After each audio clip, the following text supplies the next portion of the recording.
මගේ නම මේ ජීවනි. මම ආවේ කටුවාවල පාරේ බොල්ලස්කම ඉඳන් මගේ අම්මට ගොඩාක් අන්තිම වෙච්ච මොහොතක සරත් රත්නායක මහත්තයාට දුරකථන ඇමතුමක් දුන්නාම කිව්වා හැකි ඉක්මනින් මේ රෝහලට ගේන්න කියලා. පසුව මමයි මල්ලි ඇම්බියුලන්ස් එකකින් අම්මව ගෙනාවා. අද අම්මා මේ තත්ත්වෙන් ඉන්නේ වෛද්‍ය සරත් රත්නායක තුමාගේ ඒකයි හෙදි අංගේ මේකයි කාර්ය මණ්ඩලයේ කැපවීම නිසා අම්මාද මේ තත්ත්වෙන් ඉන්නවා. නැත්නම් මගේ අම්මා ගොඩාක් අසනීප වෙලා ගෙනාවේ. ඉතින් වෛද්‍ය සරත් රත්නායක මහතාගේ මඟ පෙන්වීම යටතේ අම්මාද ගොඩාක් සුවයෙන් පසු වෙනවා. කාලෙක පටන් මම මේ රෝහලේ එනවා. අම්මා මගේ කට්ටිය හැමෝම බේත් ගන්න එනවා. මගේ මාමත් මෙතනින් තමයි බේත් ගත්තේ.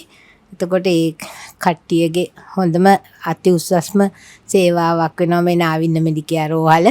හැම අතින්ම කාර්ය මණ්ඩලයේ අතිනුත් හෙදියන්ගේ කාරුණික බවයි වෛද්‍ය සරත් රත්නායක තුමාගේ කාරුණික බව නිසා හැම ලෙඩෙක්ම මේ ගොඩාක් ඉක්මනින් සුවපත් වෙනවා. මගේ අම්මාද ගොඩාක් සුවයෙන් පසු වෙනවා දැන්. මම මේ රෝහලට ගොඩාක් ස්තුතිවන්ත වෙනවා. කිසිම රෝහලකින් වෙච්ච මේ කාර්යයක් මේ රෝහලෙන් ඉටු වෙනවා කියලා මම හැමෝටම කියනවා.